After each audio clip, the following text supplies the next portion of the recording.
Sometimes there's nothing better than something you cook as a labor of love. I would consider this focaccia recipe to be just that. There's no easy tricks to this recipe, just good ingredients, technique, and timing. This is one of my favorite recipes to make on the weekend. It takes a little bit of time, but the end result is always worth it. To start our focaccia recipe, we're going to grab 500 grams of strong white bread flour, and to that we're going to add 1.5 teaspoons of yeast, 2 teaspoons of salt, 60 milliliters of olive oil, and 350 grams of filtered water.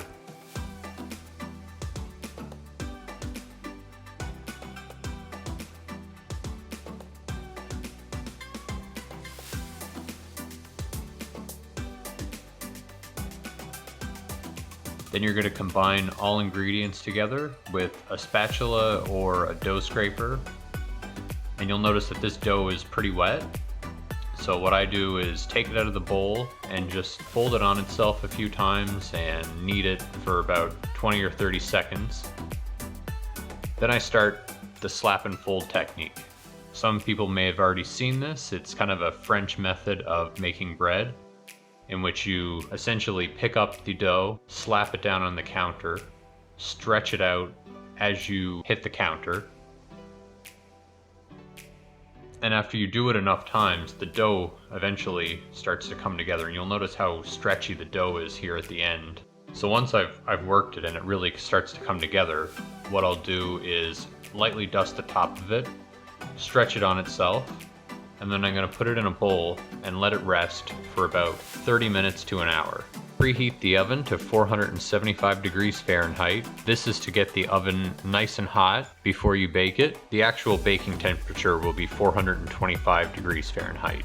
Once that's rested, I'm going to get a deep baking dish. You can use a steel one or a ceramic one. If you're using a ceramic one, definitely make sure that it's non-stick, and I'm going to spray it with some olive oil on the outside. You don't need to go light on the olive oil here. You can use about just as much as you want. Just make sure that it's not pooling up too much in the bottom. Now you're going to turn your dough, and then the flat side or the smooth side of the dough should be on the top and the rough side should be on the bottom. Now just lightly oil your fingertips and spread it out gently. You can kind of poke and prod and move it into the corners. At this point, it doesn't matter if it reaches the corners. It's gonna rise for about another 30 minutes, and at that point it should reach the corners so long as it's close.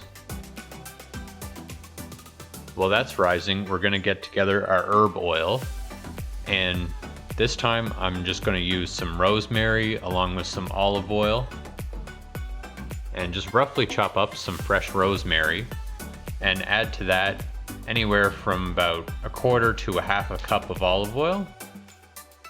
And I'm also going to top this with some smoked cheddar. So again, I'm probably going to grate about half a cup of this, just very finely grated.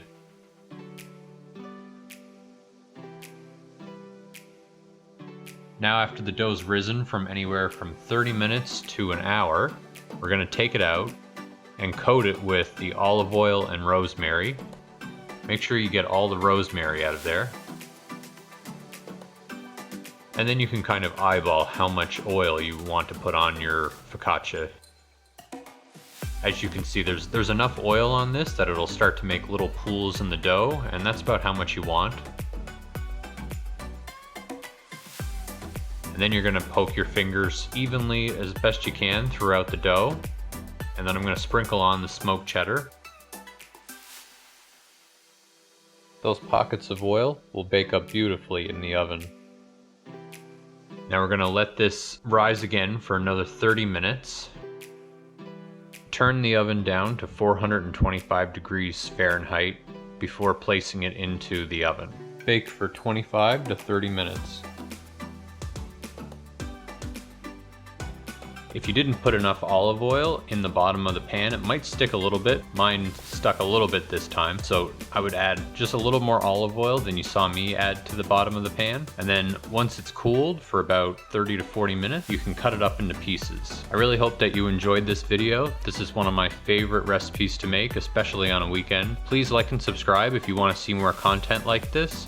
And if you want to get notified when we put up new videos, consider hitting the bell icon. You'll be notified when we post videos instantly.